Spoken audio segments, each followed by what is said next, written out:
벌써 가을이 다 가요, 그죠? 가을이니까 가는 거죠, 그죠?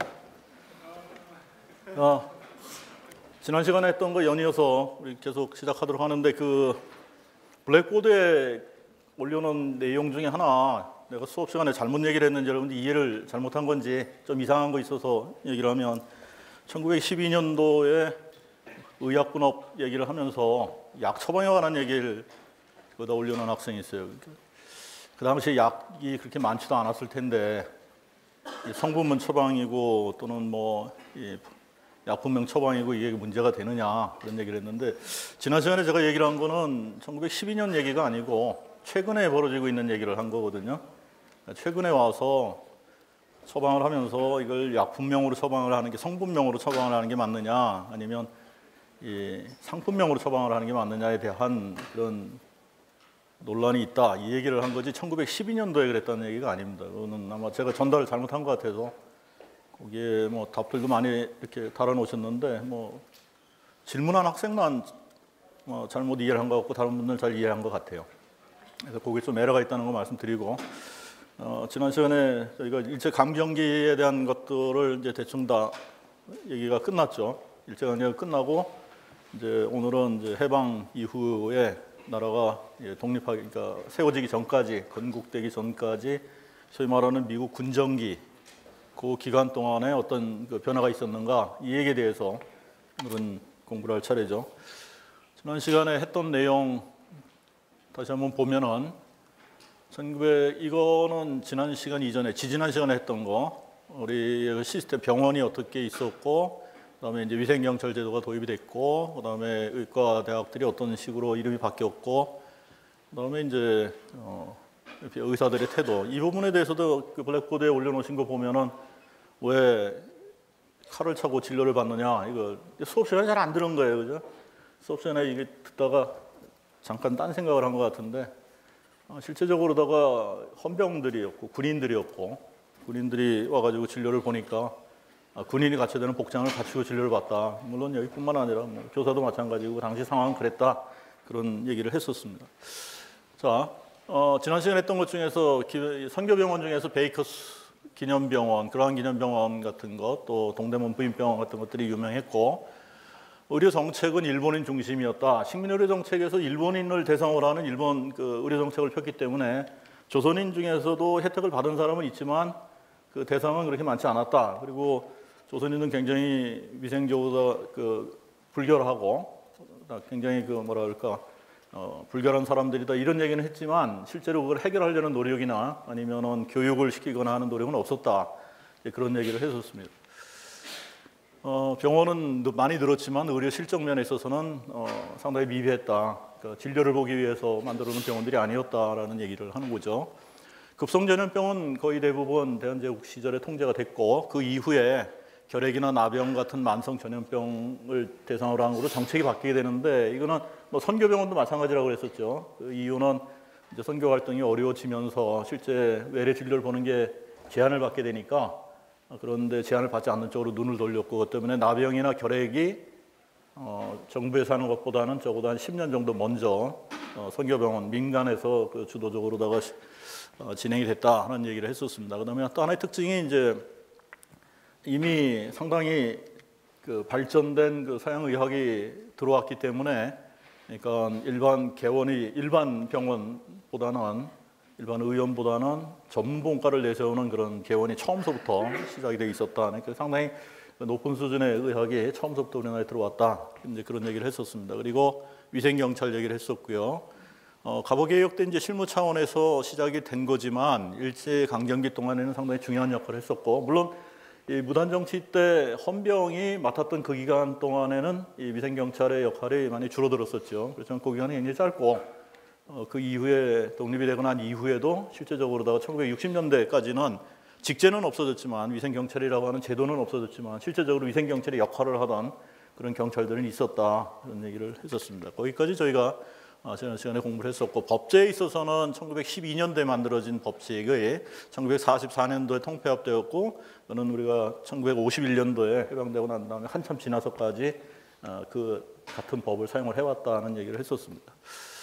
서구문물의 우수성을 주장을 해야 됐기 때문에 초기에는 한의학에 대해서 상당히 비판적인 입장을 취하였는데 전쟁이 시작이 되면서 이 동양적 가치를 높여야 될 필요성이 있었고 그다음에 의료가 많이 부족하게 됐다는 얘기를 했죠. 이제 그것 때문에 한의학을 통해서 아시아 부흥을 이제 시도하려고 하는 그런 노력이 있었고 이 과정 중에 한의학 부흥 논쟁이 있었다는 얘기를 했고요.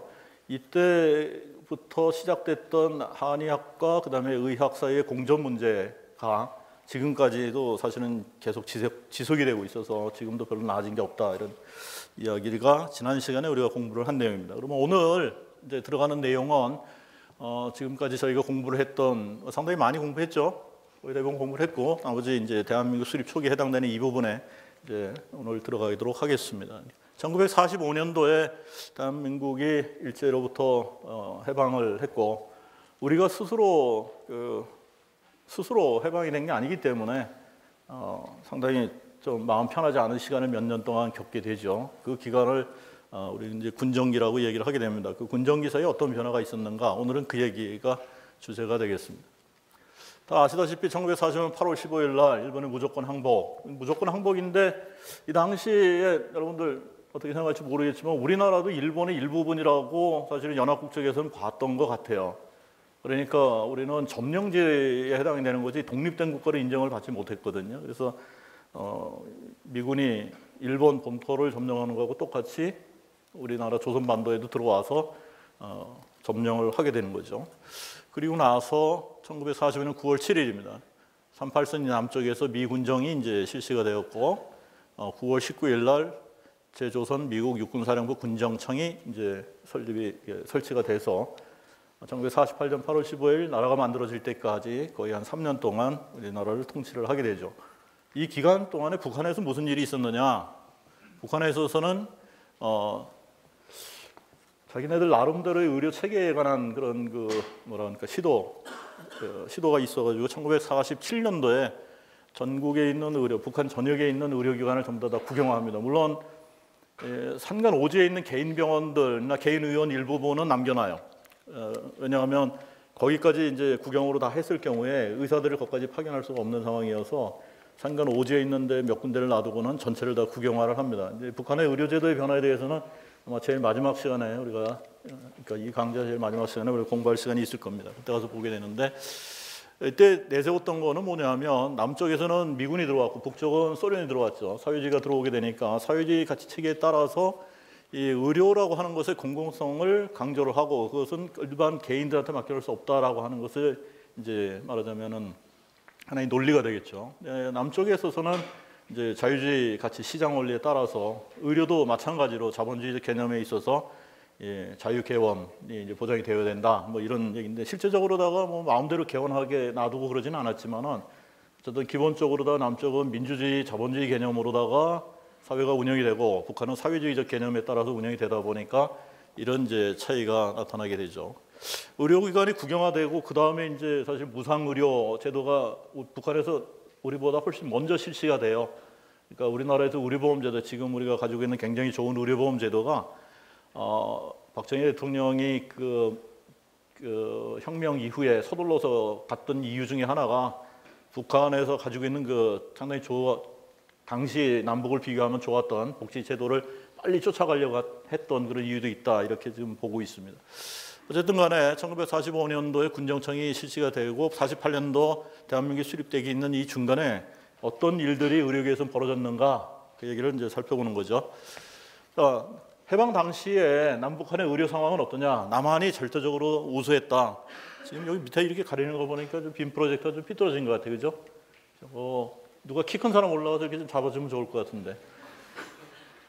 앞으로 좀 삐뚤어진 것 같아요. 자, 근데 보면은 병원이 181개, 요양소, 결핵요양소 42개, 나병요양소 3개인데 북한보다 훨씬 많죠. 굉장히 많아요. 근데 이게 병원도 많고, 물론 좀 많이 보충을 했습니다만, 의과대학도 여기는 7개가 있었고요. 여기는 2개가 있었죠. 그 다음에 이제 또 몇 개를 만들고 했지만, 이렇게 만들고 병원도 모자르고 의과대학도 신설하고 하는 이유는 의료인이 모자랐다는 뜻이죠.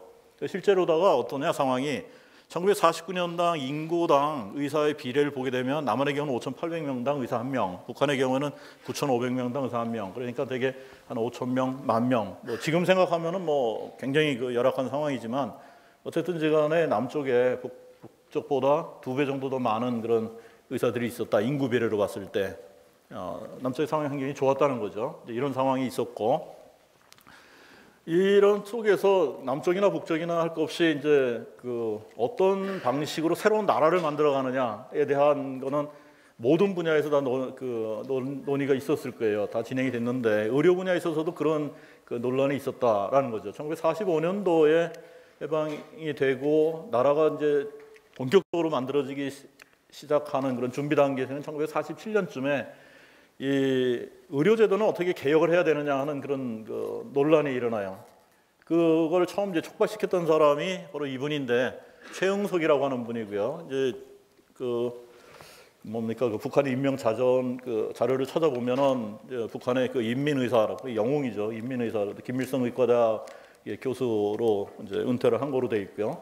1945년도 해방 당시에는 이제 그 외국에서 공부를 하고 있었고 우리나라에 들어와서 1947년도 그러니까 이 45년도 해방이 되면서 우리나라에 들어와서 뭐가 됐냐면 서울대학교 의과대학의 내과 교수로 재직을 하고 있다가 한 2년쯤 된 1947년도에 이제 이런 글을 갖다가 이제 기고를 하게 됩니다. 현 단계 보건행정의 근본적 임무라고 하는 글을 이제 기고를 하는데 거기서 주장하는 건 뭐냐면 의료라고 하는 거는 개인에게 맡겨둘 만한 내용이 아니다. 이거는 굉장히 공공성이 강한 공공재이기 때문에 그 당시 공공재란 말은 안 썼지만 공공재이기 때문에 이것은 국가에서 통합 관리해야 된다라는 이야기를 하게 되는 거예요.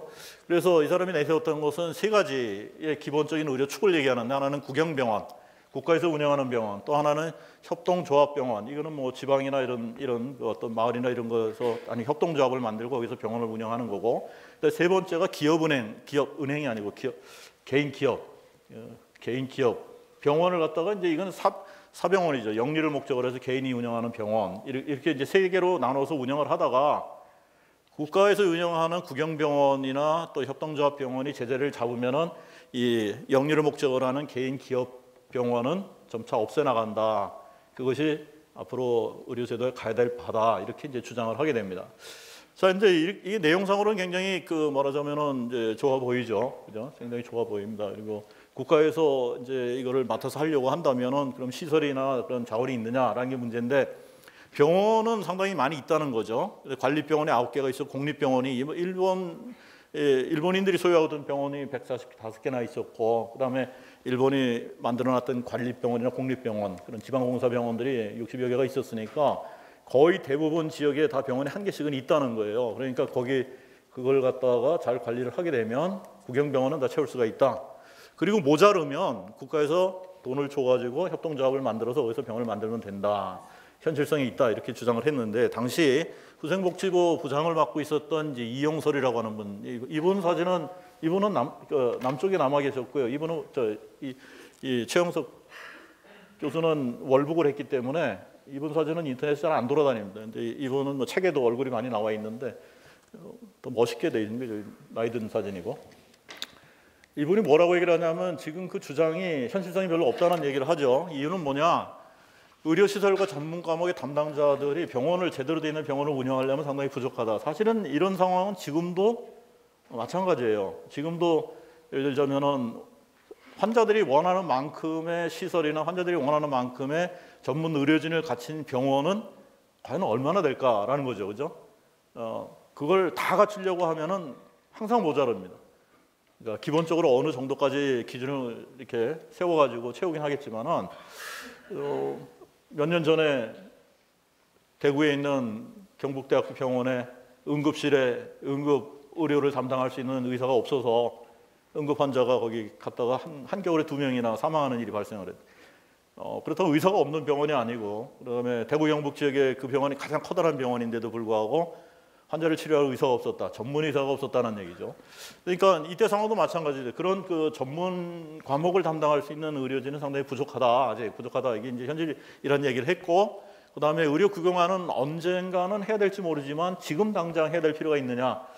이제 항상 이런 얘기가 나오죠. 시기상조다라는 얘기를 했고, 그다음에 이거 대신에 지금 보고 있으면 우리나라에서 이미 이루어진 일이 바로 이 얘기라는 걸 알 수가 있습니다. 민간에서 종합병원을 많이 만들어서 종합화 대형화를 추진하다 보면 큰 병원들 사이에서 뭐가 일어나요? 경쟁이 일어나고, 시장 논리에서 경쟁이 일어나고, 그러면 의료 수준도 높아지고 그다음에 부족한 의료도 다 채워진다, 이런 주장을 하게 됩니다. 물론 이거대로 지금 우리나라가 왔죠. 그래서 지금 규모의 경쟁이라고 얘기를 합니다. 큰 병원들, 빅5라고 부르는 큰 병원들, 그런 것들이 자꾸 만들어지고 점점 더 커져가는 그 맘모스 병원이 돼가고 있는데, 그렇게 커지고 있으면서 실제로 이때 예상했던 것처럼 경쟁을 통해 가지고 의료 수준은 높아졌죠. 그렇지만은 말하자면은 의료의 접근성이나 이런 것이 훨씬 더 좋아졌느냐, 그 부분은 생각해 볼 필요가 있는 거예요.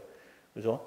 지금도 그런 부분 때문에 서울에 완전 의사나 환자들이 다 몰리는 그런 현상들은 아직도 지속이 되고 있어서, 그런 부분에 대해서는 우리가 한번 생각을 해보고 나중에 한번 토론할 필요가 있지 않나, 이런 생각을 해봅니다. 그 다음에 이제 미국식 의료제도를 도입을 해서 의사를 양성하고, 그다음에 해외 유학을 시키고, 그다음에 자격 시험을 이제 강화한다. 이게 상당히 많이 비슷한 얘기죠. 일본 사람들이 우리나라에 들어와 가지고 그 제도를 이렇게 장악을 했을 때 그 의사들한테 실시했던 게 비슷한 내용이에요, 그죠? 의사 면허 제도를 도입을 했고, 일반 의사 면허 제도는 이미 도입을 했으니까 여기서 도입을 하는 건 전문의 면허 제도를 도입을 하게 되는 거죠. 그래서 이런 제도를 도입을 하는 것은 통제의 목적이 상당히 강합니다.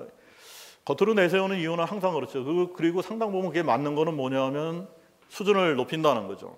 수준을 높이는 거예요. 그러니까 면허 시험을 보게 되면 공부를 시험에 패스하기 위해서 열심히 하게 되니까 상당히 높은 수준의 그 지식을 갖다 갖추는 거는 확실한데, 떨어지는 사람은 거기서 배제가 되기 때문에 말하자면 어느 정도 그 진입 장벽을 상당히 높여놓는 그런 결과가 되죠.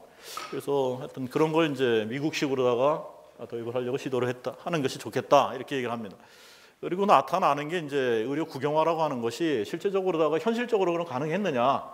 근데 현실적으로 가능하지 않았던 이유가, 이걸 주장했던 사람들은 좌익이거든요. 그러면 미군정은 우익인데, 우익을 지원을 하고 있는 그런 정치 세력인데 좌익 쪽에서 주장하는 것을 받아들였겠느냐? 현실적으로 아무리 좋았어도 받아들이지 않았을 것이다. 일단은 밀어놓고 그 다음에 이제 나중에 섭취를 했겠죠. 그래서 일단 사회주의 세력하고 좌익을 척결을 하려고 하는 미 군정이 이런 그 국영화라든지 하는 이런 사회주의적 개념을 받아들일 이유가 없었다라는 것. 그래서 대신 미군정은 미국에 유학가 있던 그 유학계 의사들이라든지, 그다음에 선교계, 그러니까 선교병원에서 근무하는 그런 의사들을 중심으로 해가지고 미국 사람의 친미파를 만들기 위한 그런 노력들을 합니다. 그러니까 일제강점기가 시작되기 전에 우리나라의 소위 말하는 이 개화파들이 일본에 가서 공부를 하면서 친일파로 양성돼 갖고 와가지고 상당히 커다란 역할을 했던 것처럼, 이 미군정은 그런 방식의 말하자면 친미파 양성에 상당히 신경을 많이 썼다라는 거죠. 그리고 어쨌든지 간에 우리나라가 해방이 될 때 우리 스스로 해방이 된 게 아니고, 해방되고 난 다음에 미군이 들어왔기 때문에 미군에 대한 어떤 그 동경심 같은 것들이 세상에 존재했었다. 특히 이제 이 의료제도에 있어서 상당히 존재했었다, 이렇게 이제 생각이 됩니다.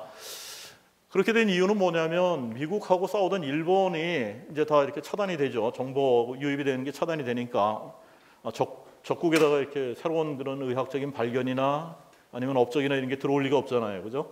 정보가 차단이 되니까 2차 세계대전 사이에 일본 의학이 선진국 의학, 즉 서구 의학에 비해서 상당히 뒤처지게 됐다라는 게 한 가지 이유고, 그러니까 서구 의학에 이제 미군이 들어오게 되면서 그 사이에 발달된 서구 의학을 가지고 들어오게 되니까, 우리가 옛날에 한의학을 보다가 서양 의학을 보면서 수술하는 걸 보면서 이거 새로운 의학이다라고 느꼈던 거하고 마찬가지로, 일본 사람들이 가지고 들어왔던 서양 의학보다 한 단계 높은 수준의 의학을 접하게 되는 거죠. 그런 데서 받아오는 그 쇼크원은 우리는 굉장히 잘 흡수하니까 그걸 이제 그대로 받아 들어와서 미국식 의학 이것을 그대로 흡수하려고 하는 그런 경향이 나타나게 된다라는 겁니다. 그래서 그게 바로 이 미국 의회에 대한 관심과 동경이 생기기 시작을 했다는 거예요. 물론 모든 사람이 다 그렇지는 않았겠지만은 일반적으로 보면은 좀 뭐 미제가 좀 낫다 이런 생각을 했던 거죠. 그런 말하자면 이 인식을 만드는데 크게 역할을 했던 것들이 이 사람들이 가지고 들어왔던 것들이죠. 예, 여러 가지 그 항생제, 그 사이에 새로 개발이 됐던 항생제, 특히 페니실린 같은 것들은 일제시대 때 우리나라에 제일 많았던 그런 말하자면은 병 중에 하나였던 그 화류병을 치료하는 데 상당한 그 효과를 발휘를 하게 되죠.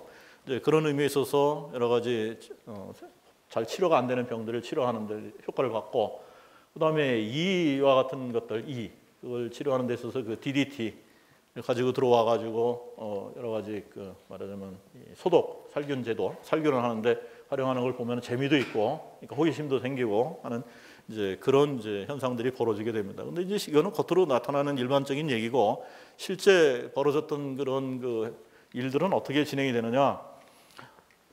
정권을 받기 위해 가지고는 일본이 운영하던 그 각 부분별로 새로운 팀이 만들어져서 그 하던 일을 인수를 해야 되죠. 그때 이제 의사들의 의료계 이제 보건행정 업무를 인수하던 그 단체가 소위 말하는 건국의사회라고 하는 겁니다. 여기 어디 갔습니까? 여기 건국의사회인데, 이 건국의사회가 뭐 미국에서 들어온 사람들도 있고 되게 이제 우익 인사들로 이제 구성이 돼서 이 건국의사가 만들어져 가지고 일본으로부터 업무 인수를 받게 되는데, 문제는 그걸 받으면서 새로운 아이디어를 이렇게 미리 준비를 해서, 예를 들자면 우리가 1948년도 그때까지 해서 건국이 되면서 의료제도는 이렇게 할 거다라고 하는 것을 우리가 디자인을 하고 뭐 이렇게 설문조사도 하고 뭐 이렇게 토론회도 하고 해가지고 짜는 게 아니고, 어느 날 갑자기 이제 미 군정이 이제는 독립을 해야 되는 그런 독립이 되면서 미 군정이 딱 들어서면서 업무는 인수를 받아야 되니까 일차적으로 어떻게 했냐면 그 전에 있던 걸 그대로 받은 거죠. 그대로 받은 겁니다. 그래서 좀 심하게 얘기하면 일본인을 미국인으로 모양만 바꾼 조선총독부 그대로 미 군정이 들어왔다. 무슨 얘기냐면 바뀐 게 없다는 얘기죠. 사람만 바뀐 거예요. 사람만. 업무도 그대로고 시스템도 그대로고. 이거는 준비를 하는 과정이 없었기 때문에, 그러면 우리가 이제 해방이 될 거를 예측을 하고, 언제 해방이 된다고 예측을 하고, 의료제도는 이렇게 바꿀 거다라고 해서 건국의사회가 10년 전쯤, 20년 전쯤에 만들어져서 준비를 해온 거면 제도도 이렇게 바꾸고 인원도 이렇게 바꾸고 어떻게 충원하고 할 텐데, 그게 아니고 1945년도에 8월 17일 날 해방된 이틀 뒤에 건국의사회가 만들어지고 바로 한 달 뒤에 이제 업무 인수가 다 끝나게 되니까 실제적으로 저 당시 상황은 저럴 수밖에 없지 않았나라는 생각도 듭니다. 근데 일단 저렇게 인수를 받고 나면 저게 그 중간에 바꿀 기회가 있느냐? 굉장히 어렵죠. 우리도 뭐 하다 보면 그렇잖아요. 시작할 적에 틀을 제대로 못 잡으면 그 다음에 바꾸기 상당히 어렵다. 그러니까 이 이후에 이 모양이 그 이후에도 기본 틀이 저대로 계속 상당히 오랜 기간 오게 되니까 해방이 되고 나서도 사실은 저때 틀을 만들지 못하고 일제 때 만들어놨던, 일제 강점기 때 만들었던 틀을 상당히 오랜 기간 쏠 수밖에 없지 않았느냐, 이렇게 되는 겁니다. 상당히 좀 아쉬운 거죠.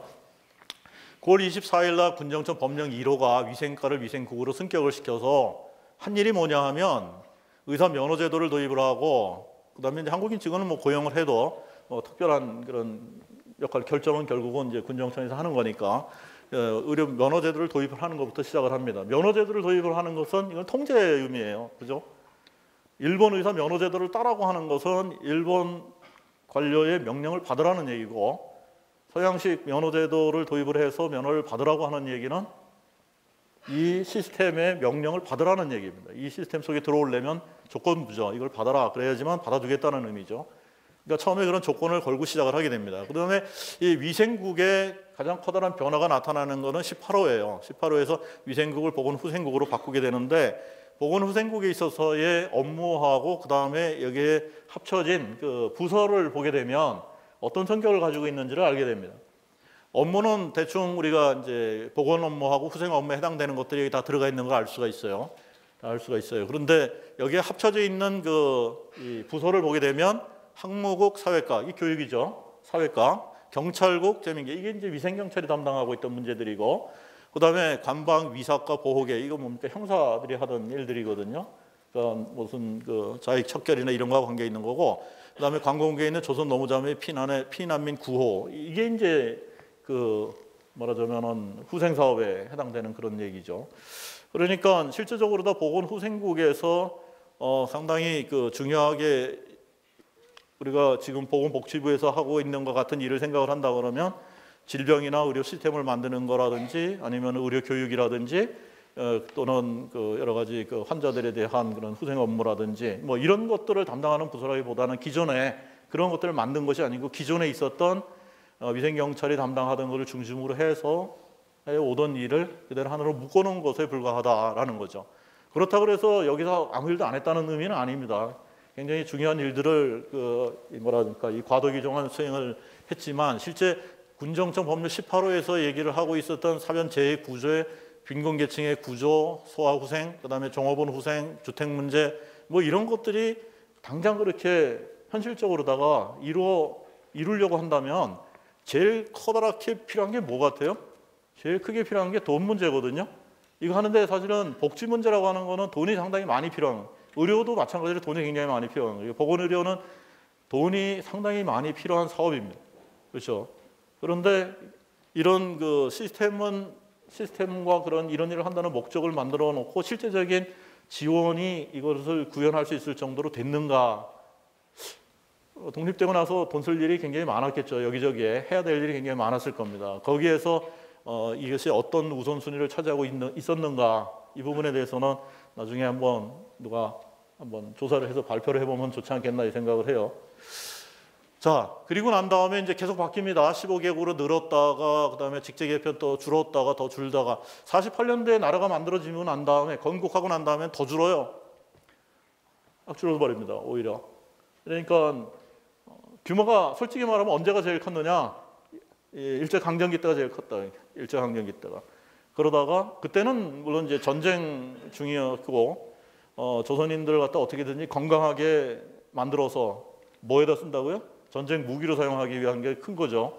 그 당시 건강한 국민이 많은 것은 바로 국력하고 관계가 되기 때문에 건강하게 사람을 만들어야 된다. 국민들을 만들어야 되기 때문에 사실은 일이 컸어요. 그렇지만 그리고 난 다음에 해방되고 난 다음에 미군정청 때 약간 줄어들고 해방되고 난 다음에 이제 국가가 건국되고 난 다음에 조금 더 줄어들고 그 상태대로 쭉 오다가 최근에 와가지고 이제 복지 분야들이 이제 굉장히 늘어나죠. 보건 분야는 뭐 그냥 유지가 되지만은 예.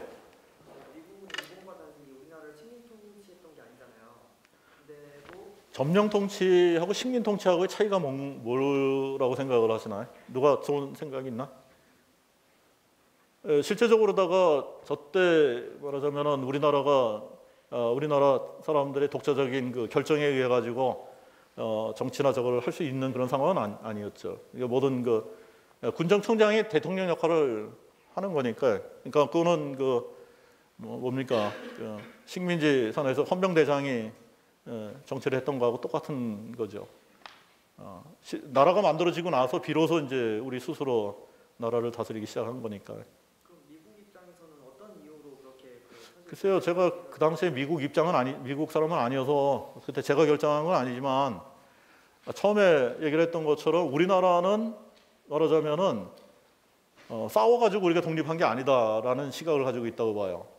우리나라는 일본의 일부분이었어요.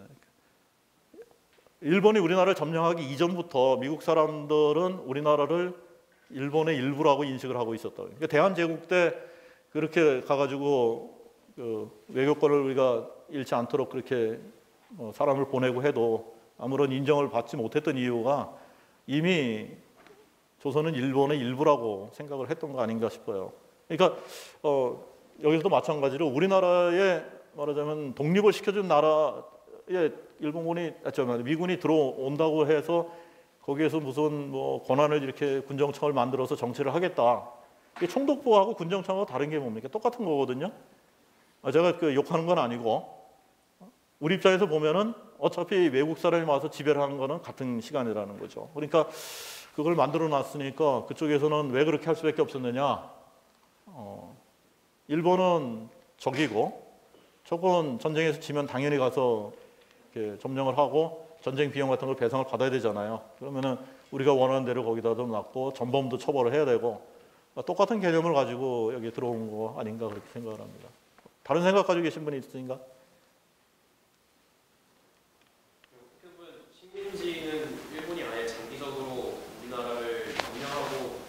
일본화시키기 위해서 점령한 거라고 생각할 수 있는데 미군정은 그게 일본의 전범을 처리하는 것보다는 소련이 이제 한반도로 세력을 뻗치는 걸 막으면서 한반도의 안정을 꾀하는 데 목적이 있었던 걸로 아는데 그럼 왜 어떻게 보면 미군정은 짧은 기간 동안 체류를 하고 그 다음에 이제 나라가 안정되고 독립할 수 있는 시기가 되면 나가기 위한 조직이 아니었나 생각합니다. 동의하세요? 좋은 답변이. 다른 생각 가지고 계신 분 있나? 어떤 방식에서 이해를 하든지 간에 이 시기 문제, 그러니까 세상 우리가 얘기하는 건 요즘 세상에서 얘기를 하는 거는 이제 해방 전후사라고 얘기를 하는 부분이죠. 해방을 전후해가지고 일제 시대 때부터 시작을 해서 물론 그 호칭부터 명칭부터 이제 말들이 많아요. 일제 강점기, 일제 우리 민족으로 봐서는 사실은 민족 굴욕기죠, 그죠? 민족 굴욕기부터 시작을 해서 이 대한민국 건국돼 있는 이 자존감 회복기 이 시기까지 있는 데 있어서 시각 차이가 지금 너무 커서 여러분들한테 그 양쪽의 시각을 전부 다 사실은 공부해 보기를 제가 권해요. 대표적인 책으로다 좀 책이 권수가 많긴 하지만 해방 전후사의 인식이라는 책이 있고 해방 전후사의 재인식이라고 하는 책이 있어요. 해방 전후사의 인식은 상당히 사회주의적인 시각, 좌파적인 시각에서 쓰여진 책이고 그 시기에 그런 관점에서 이 시기를 이해하려는 책이고 해방 전후사의 재인식이라고 하는 책은 뉴라이트 계열에서 쓴 책인데 그건 상당히 우측 입장에서 그 우적 입장에서 쓰여진 거라서 양쪽 다 문제가 상당히 많아요. 이쪽 끄트머리 이쪽 끄트머리 책이기 때문에 그래서 반드시 한쪽만 읽으면 안 되고 읽으려면 양쪽을 다 읽어야 돼. 다 읽고 그 중간에 어딘가에서 여러분들의 아이디어를 이렇게 세워놔야지 된다고 봅니다. 근데 다 읽으려면 해방 전후사의 인식이 7권인가 그렇고 제 인식이 5권인가 그러니까 몇 권 안 돼요. 하루에 한 권씩 읽으면 2주면 되니까 방학 때 갖고 한번 좀 읽었으면 좋겠어요. 그러니까 우리나라 이 시대를 살아가는 사람들이 언젠가는 이 부분에 대해서 정리를 해야 되는데 지금 계속 왔다 갔다 하면서 언제까지 이럴 수는 없거든요. 적어도 제가 보기엔 통일되기 전까지는 정리를 해야 될 것 같아요.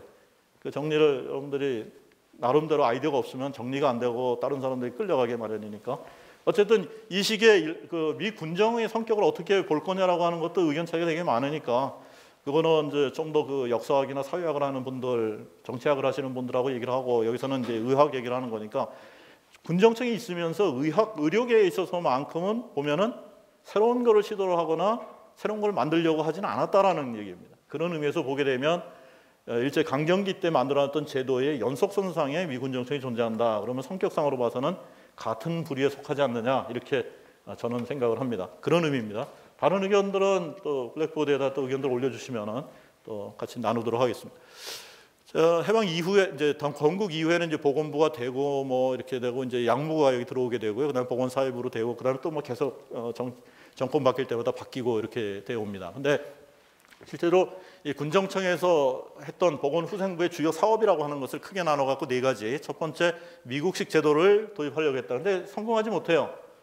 미국식 제도는 완전한 이 자본주의를 바탕으로 하고 민주주의와 자본주의를 바탕으로 하는 제도이기 때문에 이게 우리나라는 이때 개념이 들어오는 거잖아요. 민주주의도 들어오고 자본주의도 들어오고 이런 속에서 그것이 다 이미 자리를 잡고 있는 제도가 이게 우리나라에서 아무 문제 없이 이렇게 정립되기에는 굉장히 좀 어려웠던 거죠. 그래서 실제적으로다가 현실성이 없다 그래가지고 폐지가 됐고 개업을 하는데 허가를 해야 된다. 그러니까 도시에 의사들이 많이 몰려 있으니까 도시 개업을 못하도록 도시에는 개업하지 말아라. 그렇다고 해서 개업 안 하나요?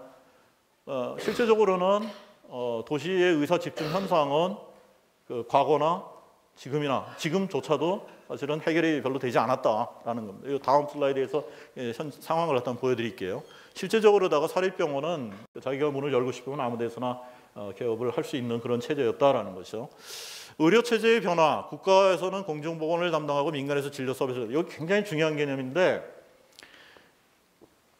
보건 의료라고 하는 것은 2가지 부분이죠. 보건이라고 하는 부분은 말하자면은 그 의료 분야, 그러니까 이 건강이나 또는 질병이나 이런 분야의 관계에 대해서 정의의 원칙을 구현하는 방식이에요.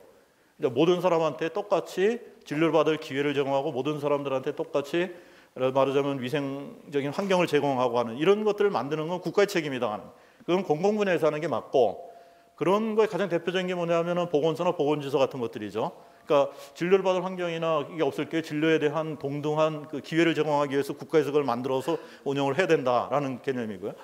그런데 실제적으로 다 진료를 보는 거는 이거를 하나의 영업행위로 볼 거냐 아니면 공공서비스 개념으로 볼 거냐라는 건데, 환자를 치료하는 것을 공공서비스 개념으로 보게 되면 국가에서 해야 되는 거고, 환자를 치료하는 것이 예를 들자면은 그냥 아주 기본적인 걸 제외하고는 돈을 많이 내면 좀 더 좋은 그 치료를 받고 아니면 더 좋은 그 시설에 찾아가고 뭐 이런 개념으로 보게 된다면은 병원이나 의사의 말하자면은 영업이라고 하면 조금 뭐 너무 심한 얘기인지 모르겠지만은 어떤 자본주의적인 그런 그 이윤 추구의 대상일 수도 있다라는 거죠. 근데 그 부분은 그러니까 개인이 이윤 추구의 대상이 될 수 있는 부분은 민간에 맡겨서 시장 원리에 따라서 운영해야 된다.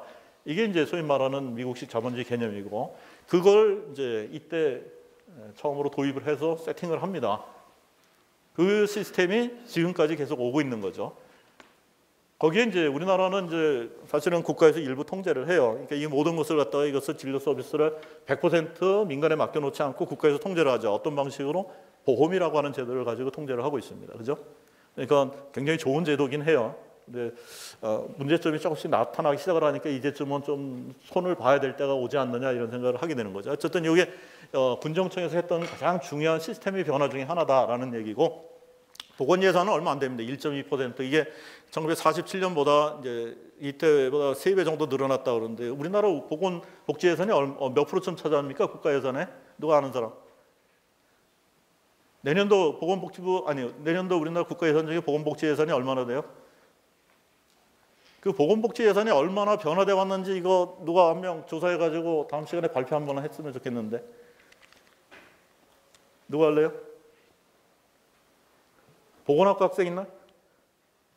네. 다음 시간에 준비해서 발표해요. 네.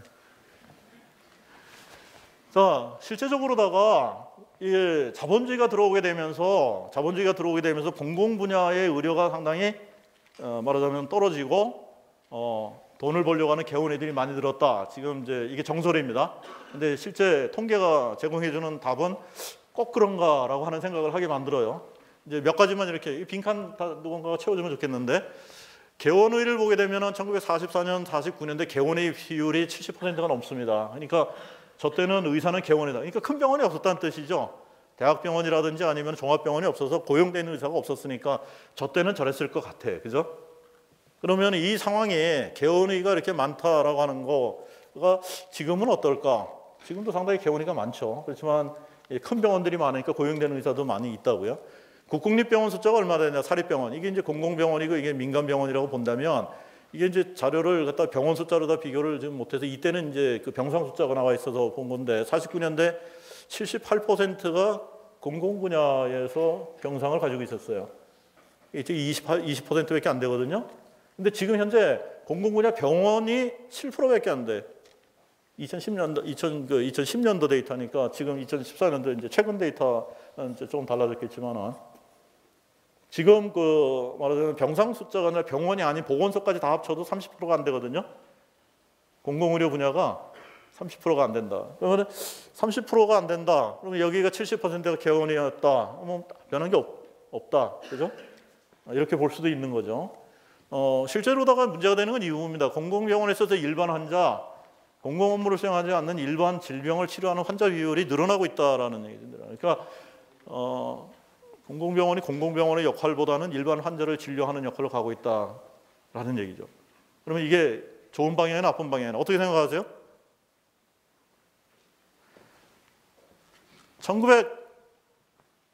군중보건행정의 문제점 얘기, 예산이 적다는 얘기 했고, 그다음에 이때 또 여러 가지 문제점이 있는 것들 중에 외국에 나가 있던 그 교포들이 아니라 우리 동포들 많이 귀국을 하고 있으니까 그분들이 들어오면서 여러 가지 문제들이 생기게 마련이고, 그다음에 미국에서는 소련과의 문제 때문에 적극적으로다가 이 남한을 갖다가 이게 지원하는 그런 이제 역할을 하지 못했다.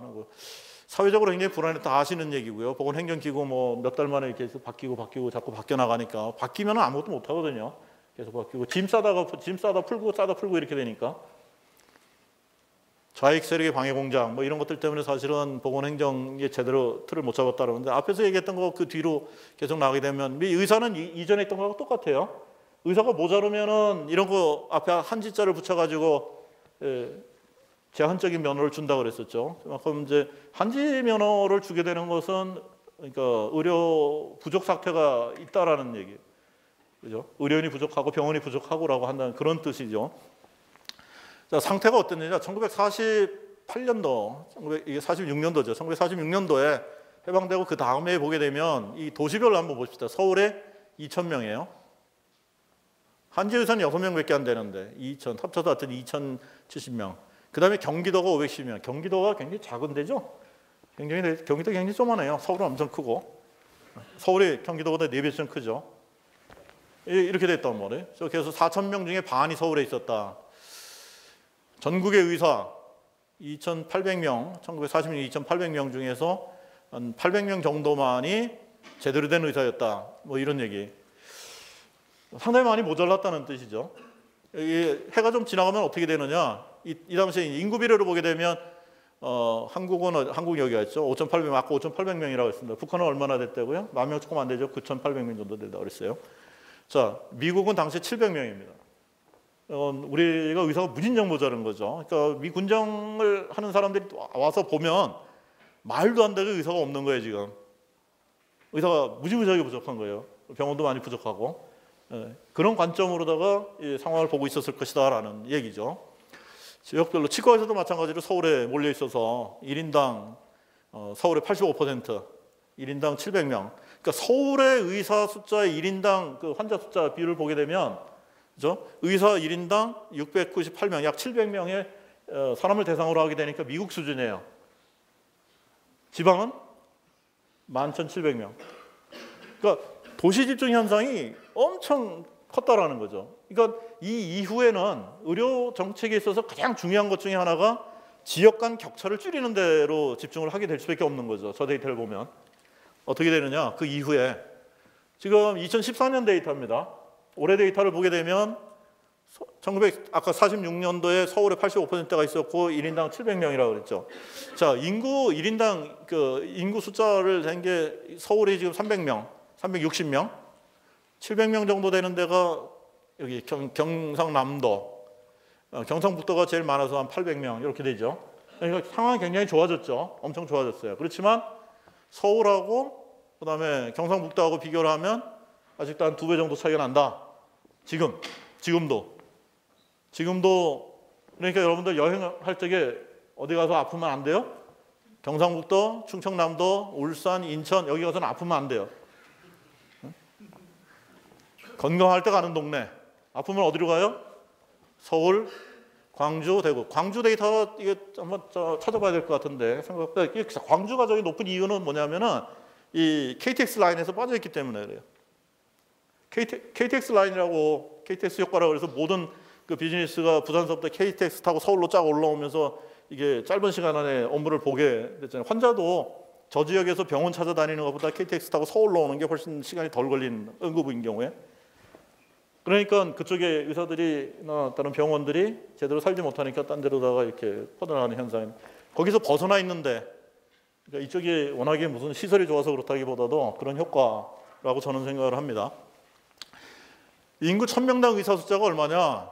우리가 선진국이 되려면 OECD 걸 잡아가야 되는데 평균보다 지금 못하죠. 이건 OECD 평균이 3.1명. 한국 보여요 이거? 2점 몇 명입니까? 가까운 데서 잘 안 보이네. 간호사도 그렇고요. 평균 여기인데 여기 와 있어요. 꼴찌에서 두 번째. 어디서나 1등하면 되죠. 앞에서 1등이든 뒤에서 1등이든 뒤로 서면 우리가 1등이니까. 이게 뭐냐면은 한국의 지금 현실이 의사도 지금 부족하고 객관적으로 부족하죠. 그러니까 정부에서는 의과대학 자꾸 만들려고 그래. 그런데 이거를 같이 봐야 된다는 거예요. 서울에 집중돼 있거든.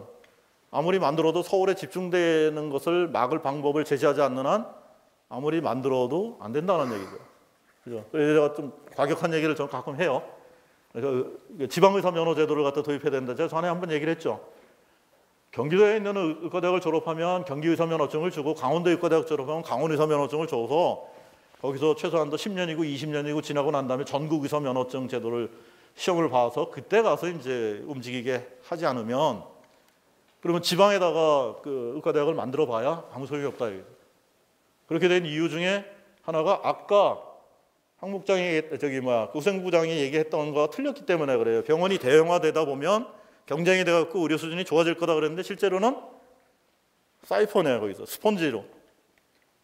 삼성병원이나 삼성 얘기를 들어가지고 여기 삼성하고 관계 있는 사람 없죠. 하여튼 삼성이나 아산이나 아니면 서울대학교나 세브란스, 카도리 고대는 아니에요. 그런 데는 모자란단 말이에요. 의사가. 거기 올라와서 거기에서 인턴 레지던트 하면서 공부를 해요. 이유는 간단해요. 배우려고 하는데 선생님이 어디 있어요? 큰 병원에 있잖아요. 시설이 어디 가죠? 큰 병원에 있잖아요. 그러면 지방 공부는 내가 지방대학교에서 했지만 훈련은 좋은 데 가서 하겠다. 그럼 당연히 그걸 하죠. 그래서 여러분들 아시잖아요. 대학원이 고대로 다 몰려오는 거 아시잖아요. 여러분들 선배들이 이 좋은 교수님들 밑에서 공부하고 싶어서 경쟁률 엄청 세요. 그런 거 우리는 자신 있어요. 근데 병원은 안 그렇단 말이에요. 병원은 시설이 좋은 데로 가거든요. 근데 글로 가면은 구석에서 인터넷에서 4, 5년 거기서 지내. 연애 어디서 해요? 병원 안에서 하지. 나중에 고향으로 가겠어요? 부모님 계신 고향으로 가겠어요? 와이프 있는 서울에 있겠어요? 생각을 해봐. 당연히 부모님 계신 고향으로 가야죠. 그죠? 예, 여러분들 웃는 분들은 당연히 고향에 계신 그 부모님한테 가는 거예요. 오늘 10월의 마지막 날, 말 나온 김에 지방에서 올라와서 공부하는 학생들 다리 바뀌니까 갑자기 생각나서요. 비도 오고 그러는데 허리는 안 아프세요? 하고 전화 한번 드리세요. 오늘 저녁에. 전화 드리고 문자로 나한테 전화 드렸다고 보내는 사람은 내가 가산점 줄게. 오케이. 자, 그 다음에 했던 게 이제 그 보건위생정책은 그러면 어떤 방식으로 진행을 했느냐. 점령군 보호 전염병 사회 불안을 갖다 일소시키고 위생경찰 제도를 이제 예방학 전문가들 집어넣어서 이제 민간화시키려고 노력을 했고, 방역, 전쟁체, 이재민들의 귀환에 따른 방역 대상 DDT 살포하는 거, 이게 굉장히 큰 거였어요. 성병. 여기는 이제 성병이라고 그러는데 그 전에 우리가 사용하던 그 화류병이라는 이름이 훨씬 더 아름다운 것 같아요. 근데 오해를 하기가 좋으니까, 이게 화류병이 굉장히 그 유병률이 높다 그래서 모든 사람이 다 이상한 짓 하고 다녔다고 오해하면 안 돼요. 치료가 안 됐기 때문에 그 많은 거지. 우리 그 할아버지 또 뭐 할아버지들이 다 이상한 짓만 하고 다녔다 그렇게 생각하시면 안 됩니다. 어쨌든 간에 매독 75%, 임질 85%, 매춘부가 그렇다는 얘기예요. 그러니까 한번 거기 가면 다 걸리는 거죠. 근데 이걸 치료를 하는 약이 들어온 거죠. 근데 이게 계속 퍼져나가니까 보세요. 굉장히 중요한 문제입니다. 군정위반에 대한 범죄로 성병이 걸린 매춘부를 처벌했다. 이게 일제강점기 때 말이죠. 경찰이 이렇게 보고 경범죄를 갖다가 저질렀다고 판단이 되면 조선 태형령이라는 거에 의해서 그 자리에서 즉결 청판을 할 수 있다고 그랬었죠. 말이 안 되는 거지만, 지금 생각하면 말이 안 되는 거지만, 병 걸렸다고서는 처벌을 하는 게 이게 말이 되는 겁니까? 어떻게 생각하세요? 그만큼 이게 심각했다는 얘기죠. 그만큼 심각했다는 얘기. 그러니까 저걸 잡기 위해 가지고 굉장히 심각했다.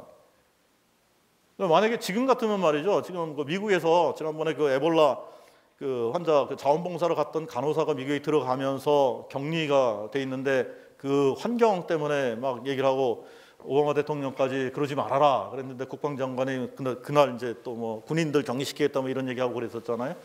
그 이유가 뭐겠어요? 이유가 심각하기 때문에 그런 거거든요. 그게 혹시라도 다른 데로 번져 나가게 되면 너무나 심각하기 때문에 그걸 이제 미리 차단하겠다 그런 좋은 의도가 있다라는 거죠. 근데 그 좋은 의도가 항상 그 좋은 방식으로 되는 건 아니기 때문에 문제인데, 그건 뭐 할 수 없지 뭐. 칸트한테 가서 물어봐야죠. 그죠? 칸트한테 물어볼래? 신강한테 물어볼래요? 과정이니까 칸트한테 물어보는 게 맞겠죠. 이게 타당하냐고. 자, 하여튼 그런 상황이었어요. 그러니까 굉장히 심각했던 상황이었다. 이런 걸 없애기 위해서 노력을 하면서 보건용어를 양성하고 또 결핵 치료도 하고 뭐 엑스선 촬영 이런 데 하는 그런 계획들은 세웠는데, 결국 문제는 항상 여기서 걸려요. 뭐니 해도 머니가 문제예요. 예산이 1.2%밖에 안 되는 예산 가지고 저런 좋은 계획들을 전부 다 구현하는 데는 상당히 한계가 있었다. 이렇게 보시면 되겠죠. 그 외에 좋은 것들 많이 해요. 백신의 국산화, 국립방역연구소 측에서 우리나라에서 필요한 이 백신들을 국내에서, 이때 이제 대부분 그 기틀이 만들어지게 돼요. 부산 가축방위연구소에서 종두약이라든지 또는 이 수의에서 사용하는 백신들을 만들고 화학연구소, 국립화학연구소라고 지금도 있어요. 국립화학연구소에서 보게 되면은 지금 FDA나 식약청이나 이런 데서 하던 일들을 여기서 초반에 시작을 해요.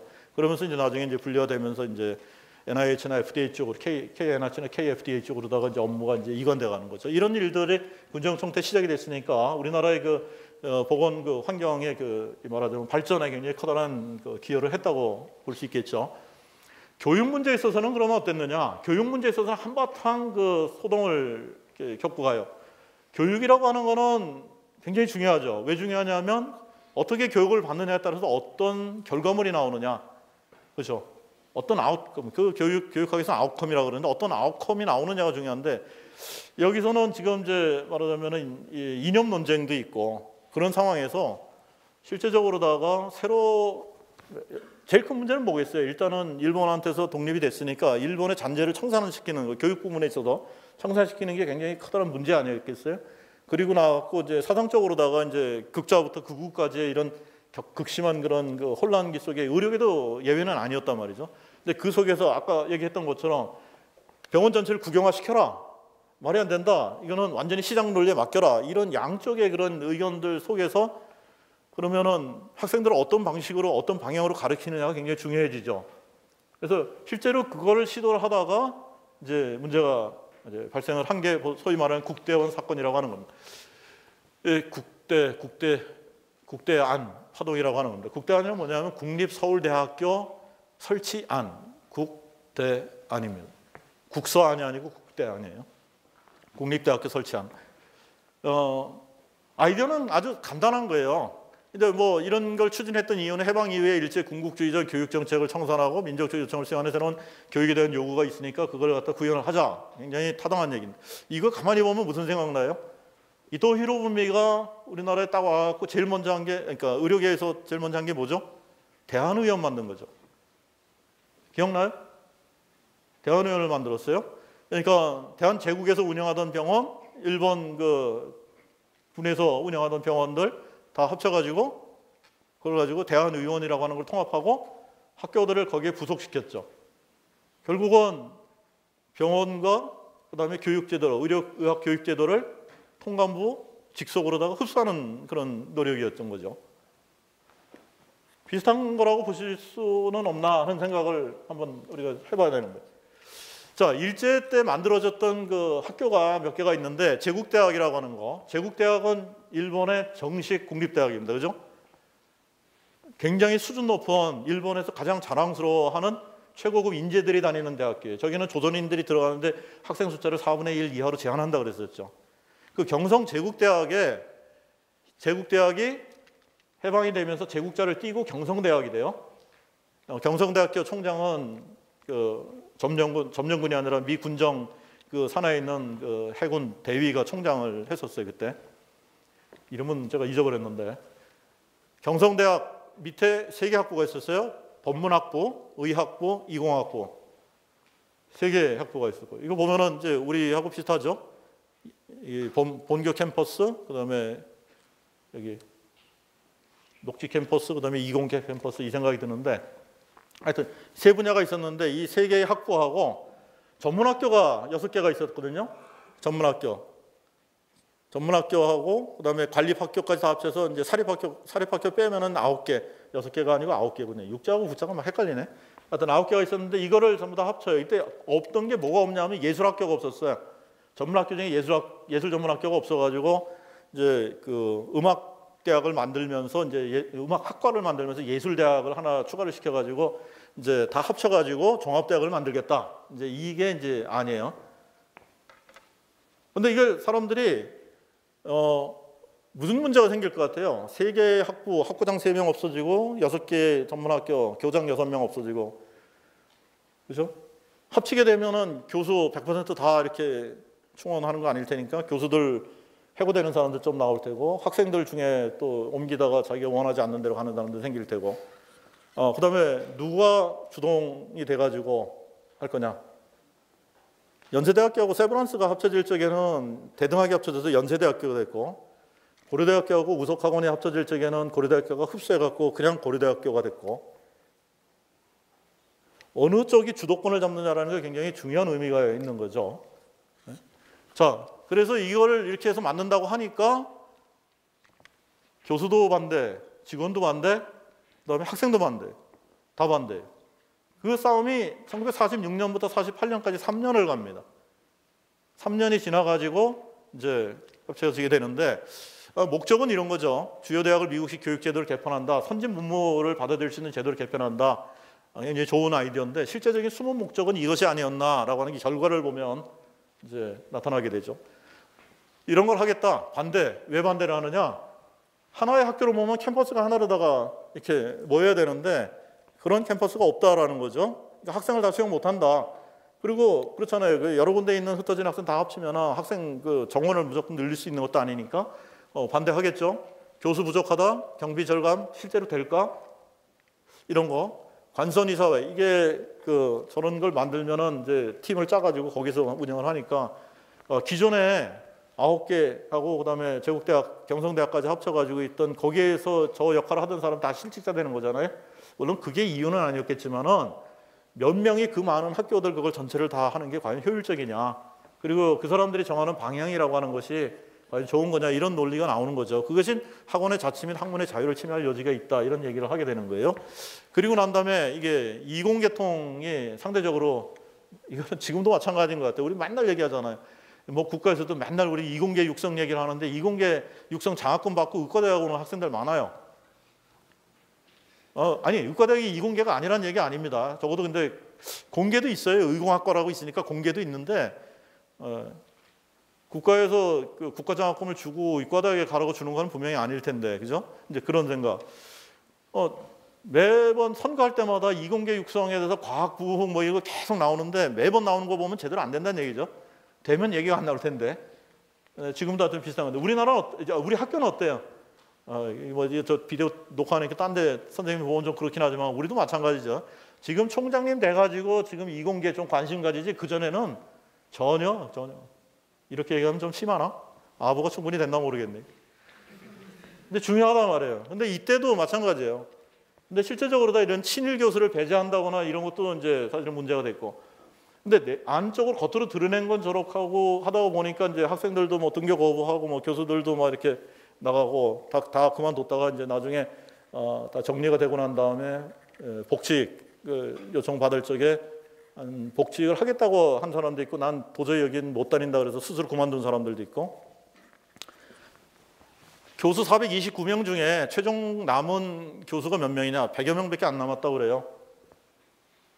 적게는 311명, 많게는 380명의 교수가 없어졌습니다. 해직됐죠. 이 중에 상당수가 북한으로 월북을 해요. 아까 얘기를 했던 말하자면은 이 국영화를 주장을 했었던 그분은 김일성 의과대학 가서 김일성 의과대학을 만드는데 관여하고 김일성 의과대학 교수가 되거든요. 이제 좀 북한으로 다 넘어가는데 그분은 고향이 평양 사람이니까 그렇다고 치고 상당히 많은 사람들이 북한으로 넘어갑니다. 학생 4,956명이 학교를 들어오지 못합니다. 그러니까 저렇게 많은 학생들을 내보내면서까지 정리를 했어야 되는 그런 그 아픈 상처를 국립서울대학교가 가지고 있는 거죠. 국립사학대학교에서. 이게 이유가 뭘까? 이런 이유라기보다는 상당히 많은 경우가 친일이라는 것 때문에 못 들어온 학생들이 얼마나 되는지 잘 모르겠지만 사상적인 이유 때문에 못 들어왔을 것이다 이렇게 봅니다. 어쨌든지 간에 그것 때문에 서울대학교는 만들어졌고 그렇게 만들어진 서울대학교가 1946년 8월 22일 경성대학 의학부하고 경성의학전문학부가 합쳐져서 국립서울대학교 의과대학이 만들어집니다. 서울대학교 출발은 여기에요. 1946년 8월 22일. 고려대학교 출발은 언제라고요? 1905년 5월 5일. 그죠? 우리가 자랑스러워해야 돼요. 얼마나 빨라요? 40살 같으면요. 같이 앉지도 못해. 어디 같이 앉아가지고 근데 여러분 그 프라이드를 가져도 돼요. 그런데 이제 그쪽에서는 이제 지석영 선생이 만들었던 의학교 1899년까지 끌어올리고 최근에 와가지고는 이제 소위 말하는 재중원 그것까지 끌어올리려고 열심히 노력을 하고 있는데 참 귀엽게 봐줘야죠. 있는 자의 여유로. 하여튼 그런 부분에 있어서는 우리가 이제 프라이드를 가져도 된다 이 얘기를 합니다.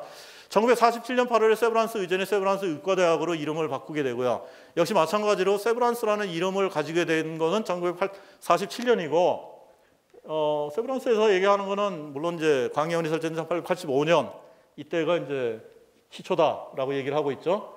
자, 여기에 연희전문학교하고 세브란스 의과대학이 통합이 된 게 1957년이에요. 1957년. 말도 안 돼. 그죠? 연희전문학교가 만들어진 거 언제인지 아세요? 1915년.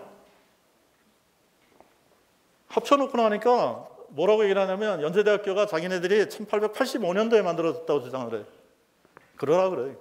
연희전문학교가 만들어진 게 우리보다 10년 뒤입니다. 그리고 이게 합쳐져 가지고 학교가 만들어지니까 연세대학교는 내가 그 얘기했나? 여기 연세대학교 학생이 있어요? 연세대학교는 뭐라고 얘기를 하냐면 자기네들은 개교기념일이 없어요. 창립기념일이 있어요. 창립기념일. 왜냐? 병원 만들 때는 창립이라고 하거든요. 개원기념일, 창립기념일 하거든. 고려대학교만 개교기념일이 있어요. 그거 여러분들 프라이드 가져야 돼. 그것도 모르고 고대 온 거 아니죠, 설마. 굉장히 자신감을 가지고 여러분들 연세대학교에서 좋은 사람들 많아요. 그러니까 이번에도 참 좀 미안하긴 해, 그죠?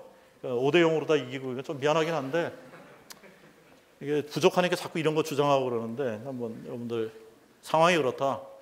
경성여자의전이 1945년대 서울여자의학전문학교 이름을 바꾸고요. 1945년에 이화여자대학교, 이화여자대학교로 승격이 되면서 이제 본격적으로 의과대학이 만들어집니다.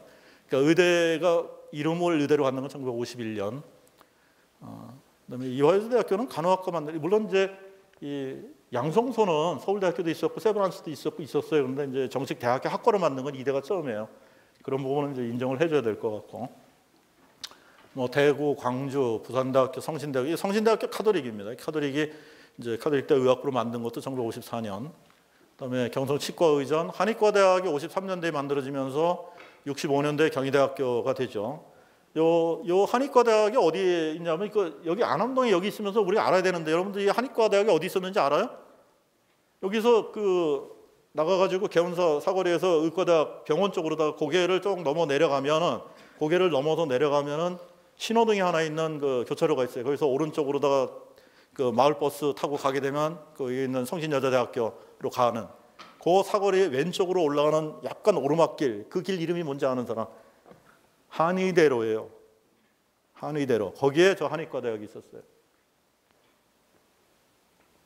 여기 있었어요, 안암동에. 안암병원 건너편에.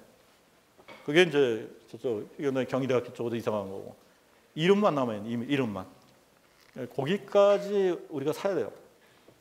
그것까지 사갖고 안암병원이 거기까지 확장이 되면 이제 비로소 고려대학교 의과대학이 양 한방을 합치는 새로운 의학의 패러다임을 만들 것이다. 저는 그렇게 생각을 하는데 학교에서 살 땅이 많아요. 굉장히 많아요. 그러니까 이 근처에도 다 사야 되고 거기도 사고 그래서 멋있는 소위 말하는 메디컬 컴플렉스, 그냥 지금 생각하는 메디컬 컴플렉스가 아니라 실제로 우리가 과거부터 지금까지 쭉 가지고 왔던 모든 의학적 패러다임을 다 합쳐서 구현할 수 있는 새로운 메디컬 컴플렉스를 만들면 좋지 않겠느냐. 조만간 지나면은 저 길 이름도 바뀐다고요. 바뀌고 없어지고 난 다음에는 그 다음에 기억도 안 될. 잘 생각을 해야 될 부분이라고 봅니다. 자, 오늘 강의 내용은 여기까지 제가 강의를 했고 다음 시간에는 이제 한국 전쟁 시기에 있어서 의학이 어떻게 됐는가에 대한 이야기를 할 거고. 자, 지금부터 한 5분, 10분 정도 남았죠. 남은 시간에 질문 하고. 나눌 얘기 있으면 나누도록 하겠습니다. 없어요? 질문? 예. 약간 프레젠테이션에서 의료 대형화를 함으로써 의료 상업화를 방지한다고 나와 있었는데 의료 반대가 아닐까요?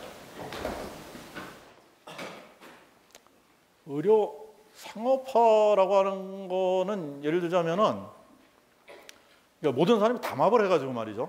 모든 병원이 담합을 해가지고 이제 어떤 질병의 치료비를 얼마로 받자 아니면 뭐 어떤 검사를 무조건 하자 의료적인 이유를 빼고 어떤 수익 목적으로다 얘기를 하게 되면은 그거는 이제 말하자면은 좋지 않은 방향에서 이익을 추구하는 거겠죠. 근데 서로 간에 경쟁이 돼가지고 요즘 얘기를 하면은 그 임플란트 가격이 얼마나 하는지 알아요?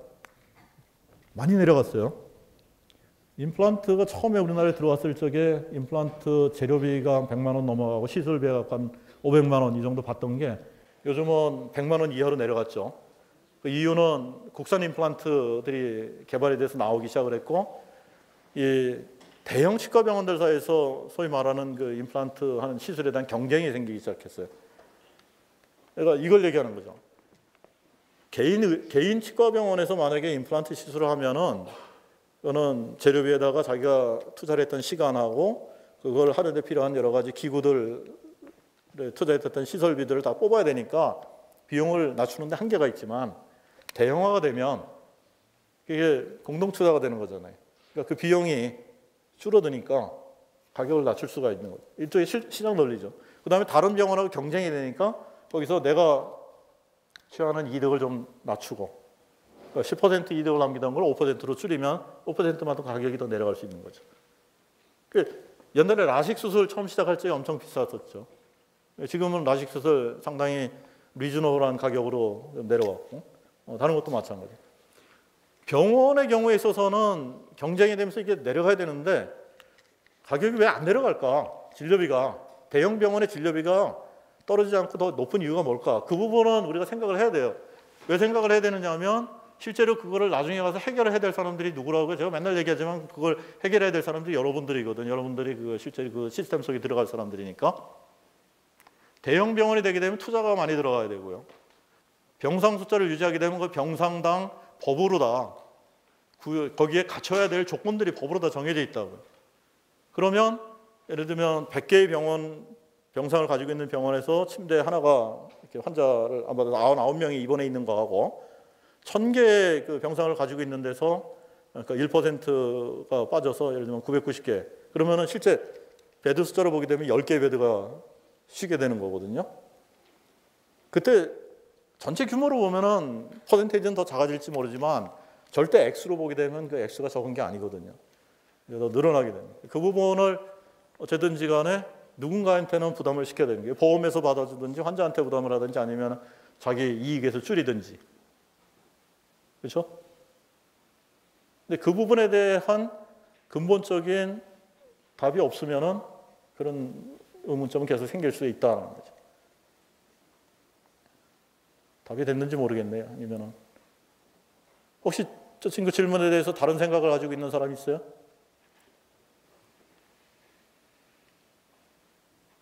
없어요? 다른 사람 다 입 다물고 있는 거예요, 오늘? 금요일 날 오후라서 비도 오고. 오늘은 여러분들 불금하기 어려워요. 비가 와가지고 붙이려고 하면 다 꺼져. 오늘 차분하게. 다른 질문 있어요? 아니면 할 얘기?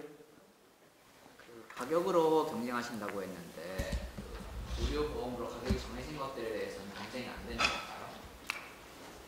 건가요? 그게 오해할 소지가 있는데 보험이 여러 가지 종류가 있죠. 그러니까 우리나라의 의료보험에서는 소위 말해서 수가라고 하는 것을 우리가 정하는, 저희 말하면 각계 병원이나 아니면 보험회사에서 정하는 것이 아니고 수가를 정하는 그 위원회에서 논의를 해가지고 이 경우에 있어서는 원가가 어떻게 되고 하니까 이런 정도로 하게 되면 운영이 되고 이익은 얼마나 남고 이걸 다 계산해서 하는데, 이제 불만은 뭐냐면 처음에 그 의료수가 만들어졌을 때는 의료보험제도 처음 도입이 됐을 때 만들어진 거거든요.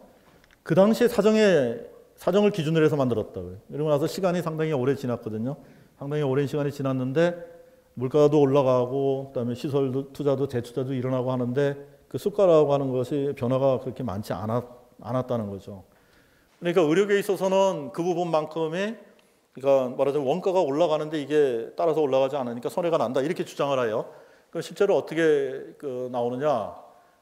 병원협회나 의사협회에서 얘기를 하는 거는, 그러니까 대개 한 70%에서 80% 정도, 근데 대개 평균 75% 정도의 원가의 75% 정도로 수가가 책정돼 있다 이렇게 주장을 하고, 국가에서는 그건 말이 안 된다, 95% 정도다 이렇게 얘기를 해요. 근데 확실한 건 뭐냐면 원가보다 낮게 책정돼 있다는 것은 정부에서도 인정을 하고 있는 부분이라고. 근데 그 부분을 갖다가 여태까지는 어떻게 해결해 왔느냐면 비보험되는 부분, 비보험 영역에서 채워오도록 했던 거예요. 그러니까 약을 쓰면 보험이 되는 약이 있고 보험이 안 되는 약이 있는데 보험이 안 되는 약을 처방을 하게 되면 마진이 조금 더 남죠.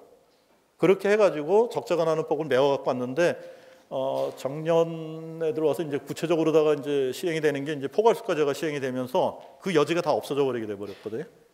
그게 없어져 버리게 되니까 적자가 나는 것만큼 고스란히 적자가 나는 상황이 벌어지게 되니까 앞으로 그 부분에 대해서 문제 제기도 계속 많을 거고 많은 그 얘기가 더 나올 거다. 근데 보험 입장에서는 보험에 커버를 해주는 게 처음엔 조금이었는데 점점 그 영역을 대상을 늘려왔잖아요. 대상도 늘려오고 그다음에 그 액수도 늘려오고 하다 보니까 돈은 점점 더 많이 들어가요. 그러니까 보험 재정은 계속 좀 쪼이는 쪽으로 가고 이쪽에서 병원 쪽에서는 수입이 계속 줄어든다고 주장을 하고 그러니까 올려달라고 주장을 하고 답이 뭐가 있겠어요? 이게 또 머니 문제야, 그죠? 뭐니 해도 머니 문제라고 이걸 어떻게 해결할 건가? 돈이 하늘에서 떨어지면 돼요. 근데 하늘에서 돈 떨어지는 거 본 사람 못 봤어.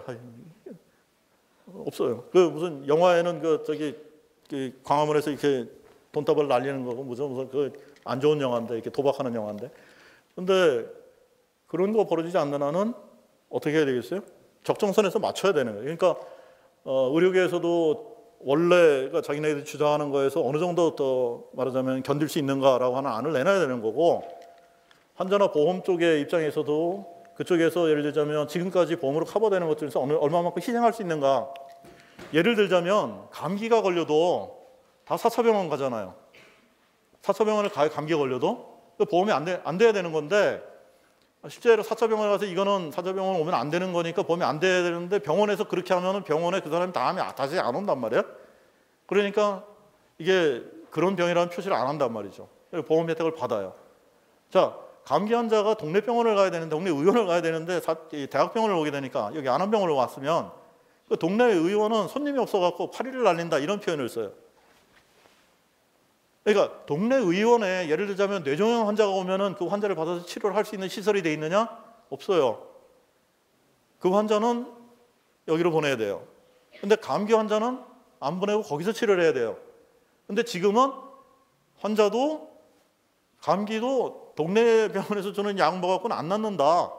그러니까 대학병원에 오고 대학병원에서는 그 코모든 수입이라도 잡아야 되기 때문에 안 보내고 그냥 잡고 있는 거예요.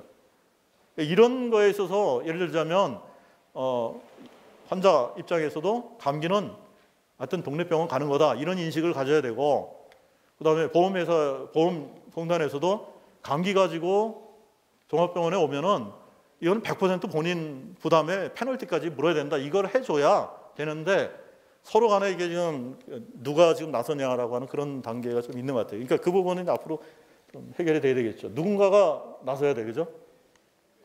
여러분들부터 아프면은 지각하고 결석할 때 동네 의원에서 이 진단서 끊어오는 거 말고 아플 때도 동네 의원을 가야 된다고. 네, 다른 예. 전쟁 때 아까 세계대전 중에는 일본이 고립돼서 그 의료 발전이 상당히 좀 정체됐다고 말씀하셨는데 그 전쟁 중에는 실제로 의료가 정말 많이 발전하게 되는 계기가 되지 않나요? 네, 맞습니다. 예. 네, 일본도 그 생체 부대, 731 이런 부대로 해서 실제적으로 봤을 때는 되게 의료 발전이 많이 일어날 것 같은데. 전쟁 중에 그러니까 의학적 발전은 전쟁 중에 일어나는 건 맞아요. 1차 세계대전 때도 그렇고 2차 세계대전을 겪으면서 의학 수준은 엄청나게 진보를 했죠.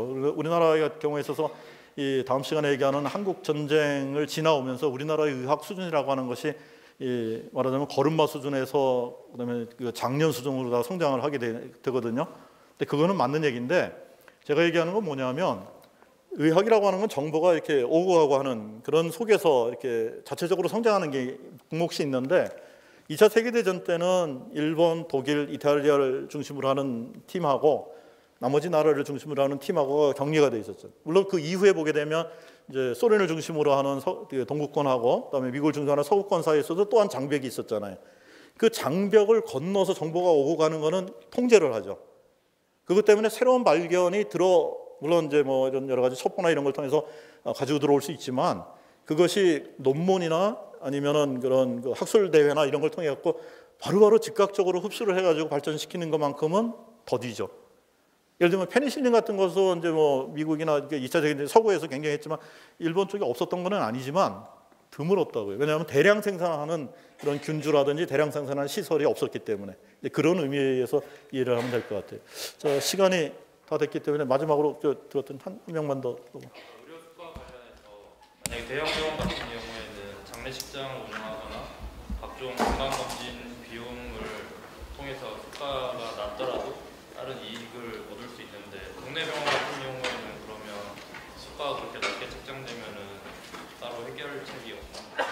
그거 지금 그래서 저기 뭡니까 그 의료 그 뭐야 그 이 법인 그 만들어서 하라고 정부에서 그러고 있죠 지금. 근데 이제 그게 뭐 함부로 얘기할 거는 아니고 다 따져서 이제 뭐 찬반 이야기가 있으니까 조심해서 얘기를 해야 되는 거지만 병원이나 병원에서 의료인이 해야 되는 가장 중요한 건 딱 한 가지입니다. 뭐죠? 환자 질병 치료하는 거예요. 그러니까 장례식장 운영은 업자가 하면 되는 거고 식당은 식당 운영하는 사람이 하면 되는 거고 그렇죠? 그러니까 병원에서 그런 그 예를 들자면은 병원 운영에 필요한 적자 부분을 메꾸기 위해서 진료 이외의 것을 하라고 하는 것은 제가 의사이기 때문에 그런지 모르지만 그거는 근본적으로 잘못된 거다라는 거예요. 제 생각은 그렇습니다. 더 할 얘기가 있겠지만 시간이 다 됐으니까 오늘 여기서 마치고 그다음에 더 추가로 할 얘기들은 블랙보드에다 올려주시기 바랍니다. 주말 잘 보내시고 다음 주에 보도록 해요.